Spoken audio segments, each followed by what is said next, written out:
This is a very worrying time at the minute because of the whole welfare reform looming in the background, and there's a great air of uncertainty. We're constantly being bombarded with people coming in on a very regular basis who are very worried about their benefits. It's the fact that they're taking away the whole face-to-face contact, because when you're initially phoning up, you're getting a telephony service who only have very basic information. That face-to-face contact, when it was taken out, that completely changed the service delivery, absolutely. I can't for the life of me understand why they did that. Just turned 60 and you've lost your job. You know, it's very, very demoralising. On one occasion, I had a hospital appointment and I came down early to sign on. I was given a written warning because I had signed on earlier than my sign-on time.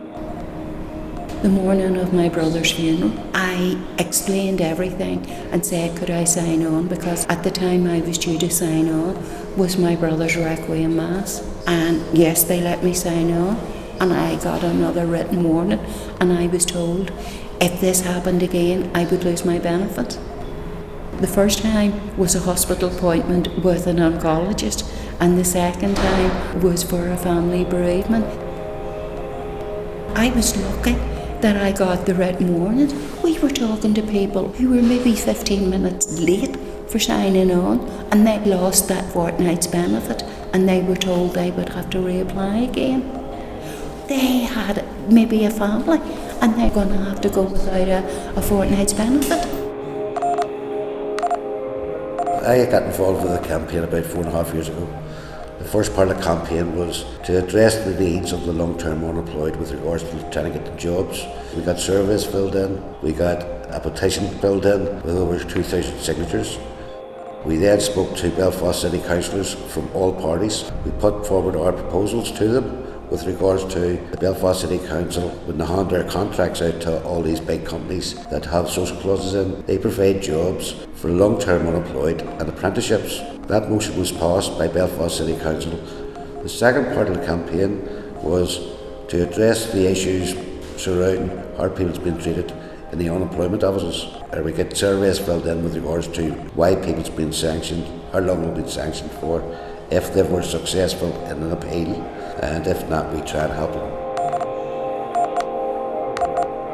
Getting a warning for being 15 minutes early, and why I was 15 minutes early was I had to go to the doctor.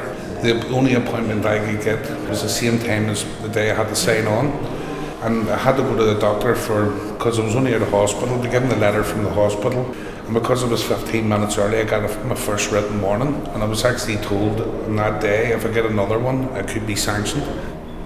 I think to myself, I've worked most of my life. I'm 43. Since I was 16, I've non-stop worked up till just over a year ago.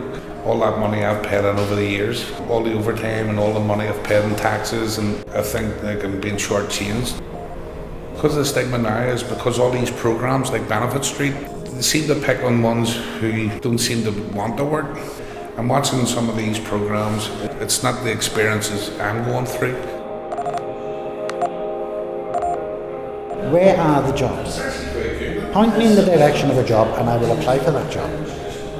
I don't care if I have to go into the city centre and sweep the roads. I don't care if I do nights, days, 12-hour shifts, 8-hour shifts, 6-hour shifts. I just want to go back to work.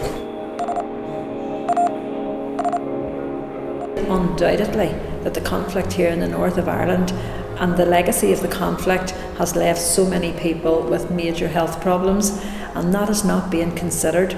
We now have this ATOS medical health team, which is a private firm, who are carrying out medical examinations, and they have absolutely no consideration. Not one client of mine has ever been asked about their situation regarding the conflict. It's purely a system, a one-size-fits-all, and it's applied to every single person.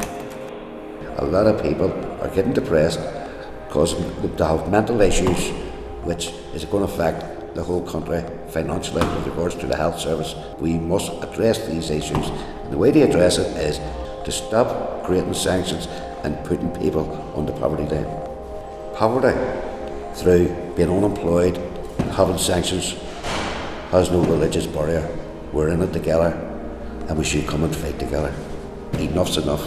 We are people. We are not national insurance numbers. We are people, and we have a right to live, not just exist.